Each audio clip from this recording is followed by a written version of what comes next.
क्या वाकई में महम ने जमीन पर तेल गिरा कर ज़ारा के बच्चे को खत्म करने की कोशिश की है और शफक क्या आखिरकार राशिद के जुल्म के सामने डटकर खड़ी होने के लिए तैयार है। ड्रामे के आगे आने वाले एपिसोड बहुत ही ज्यादा इंटरेस्टिंग होने वाले हैं। जरून ऑफिस जाने की तैयारी कर रहा था कि अचानक रमीज और ज़ारा घर पर आ जाते हैं। ज़ारा फौरन जरून से कहती है कि भाई आज अम्मी की तबीयत की वजह से उनके साथ ही मैं रहूंगी। ये सुनकर जरून खुश होकर कहता है कि ये तो बहुत ही अच्छी बात है, जाओ अम्मी के पास और उनको वक्त दो।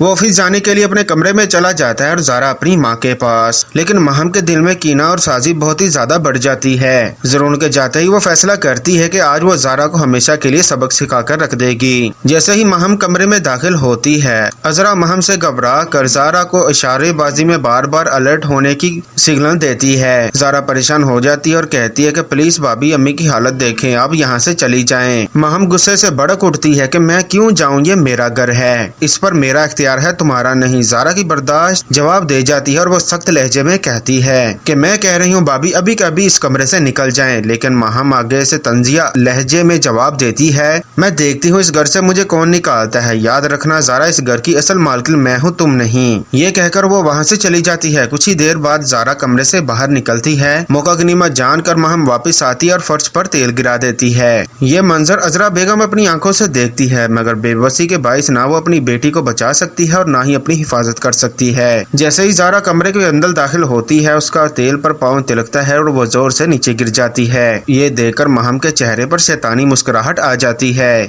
जैसे उसकी सबसे बड़ी ख्वाहिश पूरी हो गई। महम फौरन जरून को कॉल करती है और रोते हुए झूठ बोलती है कि ज़ारा गिर गई है, अब जल्दी से जल्दी घर आ जाएं। जरून जल्दी से ऑफिस से भागकर घर आता है और आकर ज़ारा को हॉस्पिटल ले जाता है। रमीज और उसकी माँ को भी फौरन हॉस्पिटल बुलाया जाता है। इमरजेंसी के बाहर रमीज और उसकी माँ की हालत बहुत ही खराब होती है। वो बार बार डॉक्टर से पूछता है कि ज़ारा का क्या हाल है। आखिरकार डॉक्टर आकर बता ही देते हैं कि आपकी वाइफ की हालत बहुत ही नाजुक है, लेकिन हमने उन्हें बचा लिया है। अफसोस के साथ कहना पड़ रहा है कि हम बच्चे को नहीं बचा पाए। ये सुनते ही रमीज के होश उड़ जाते हैं। उसने कभी सोचा भी नहीं था कि उसका बच्चा इस दुनिया में आने से पहले ही चला जाएगा।